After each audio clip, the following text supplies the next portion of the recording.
नमस्कार दोस्तों, मैं काव्या स्वागत करती हूँ आपका मेरे चैनल पर एक नई कहानी के साथ जो कि एक सत्य घटना पर आधारित है। आज की ये कहानी सिर्फ एक भाषा की अज्ञानता के कारण घटी। एक लड़के जिसे हिंदी ना तो बोलना आता था और ना ही वो हिंदी समझ पाती थी। इसे एक चीज ने एक लड़के को 10 साल तक एक ऐसे दलदल में धकेला जिसे मजबूरी में उसे सेक्स वर्कर का काम करना पड़ा। इस कहानी की शुरुआत कैसे हुई और इस कहानी में आगे क्या कुछ हुआ, चलिए जानते हैं सब कुछ सिलसिलेवार तरीके से। आपने अभी तक मेरे इस चैनल को सब्सक्राइब नहीं किया तो प्लीज सबसे पहले चैनल को सब्सक्राइब कर लें। ये कहानी है बेंगलुरु में जन्मी 28 वर्षीय पूजा की। इस घटना की शुरुआत आज से 10 साल पहले हुई, जब पूजा की उम्र महज 18 साल की थी।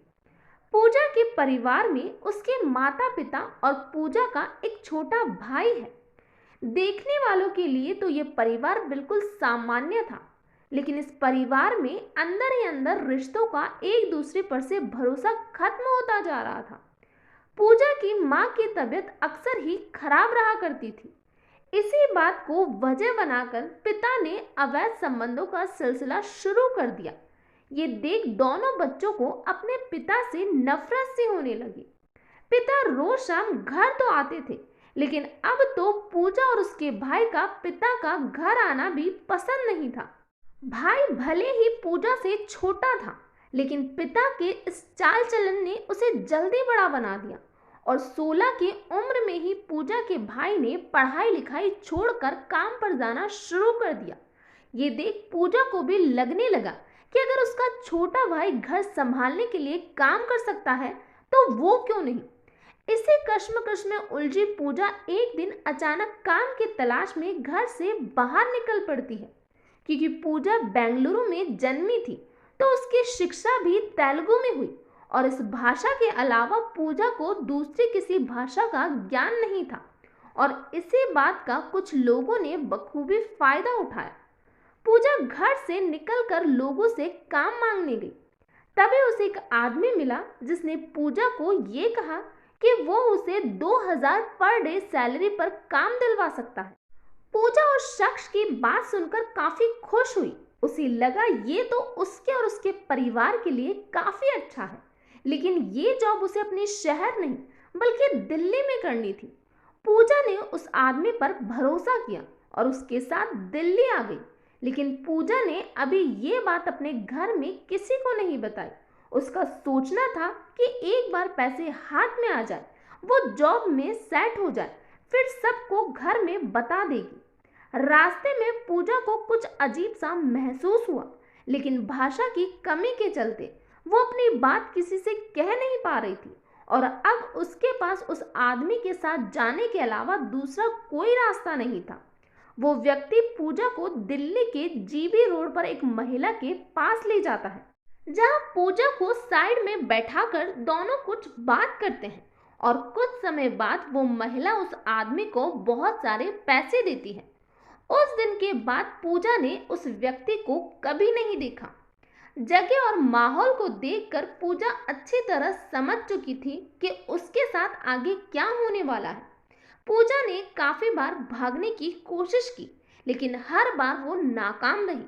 कुछ दिन खाना नहीं खाया, लेकिन आखिरकार जीने के लिए खाना जरूरी है और जरूरत पूरी करने के लिए उन लोगों की बात मानना मजबूरी में ही सही, लेकिन अब पूजा को जीने के लिए वो काम करना जरूरी था।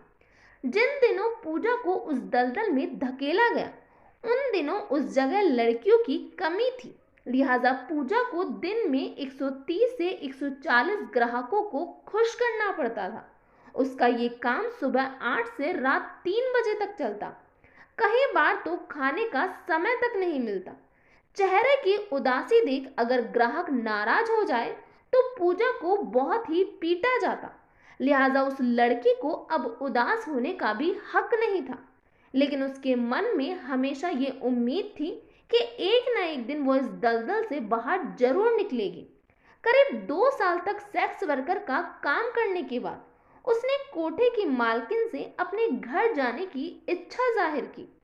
पूजा को घर तो जाने दिया गया, लेकिन साथ ही उसके साथ दो आदमियों को भी भेजा गया जो कुछ दिनों बाद उसे वापस लेकर आते, और ऐसा न करने पर पूजा को उसकी माँ और भाई को मारने की धमकी दी गई।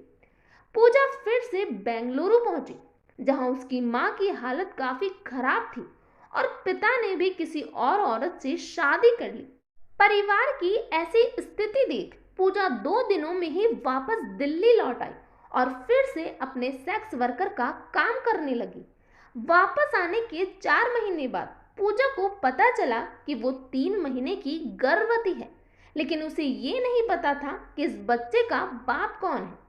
इस पर अनजान दुनिया में पूजा को किसी अपने का साथ चाहिए था और उसने इस बच्चे को जन्म देने का फैसला किया। हालांकि अभी तक इस बात की भनक कोठे पर किसी को नहीं थी, और 5 महीने गुजरने के बाद जब पूजा का पेट बड़ा होने लगा तो कोठे की मालकिन उसे चेकअप के लिए डॉक्टर के पास लेकर गई, जहां उसे पता चला कि पूजा 5 महीने की गर्भवती है। हालांकि उन लोगों ने अबॉर्शन करवाने की पूरी कोशिश की, लेकिन समय ज्यादा होने के कारण वो संभव नहीं हो पाया और आखिरकार पूजा ने एक बेटे को जन्म दिया। लेकिन भगवान ने पूजा के साथ यहाँ भी नाइंसाफी की।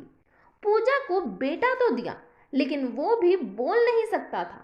बेटे के जन्म के बाद पूजा को अपना काम फिर से शुरू करना था, लेकिन इस बीच लोग उसके बेटे को उठा उठा कर पटकते थे। उसके रोने पर लोग उसका मुंह दबाते थे। एक वक्त ऐसा आया जब पूजा को बच्चा पैदा करने पर पछतावा होने लगा, लेकिन पूजा ने कभी इस बात की उम्मीद नहीं छोड़ी कि एक दिन वो इस जगह से बाहर जरूर निकलेगी। और 10 साल बाद ही सही, लेकिन ऐसा हुआ। पूजा ने सब इंस्पेक्टर किरण शेट्टी का नाम सुना। दिवाली के मौके पर उनकी पहल हुनर ज्योति, जो कि खास सेक्स वर्कर के लिए थी, क्योंकि सेक्स वर्कर को लोग गंदी निगाहों से देखते थे, और अगर एक बार महिला ने सेक्स वर्कर का काम शुरू किया तो फिर उन्हें दूसरा कोई काम नहीं मिलता।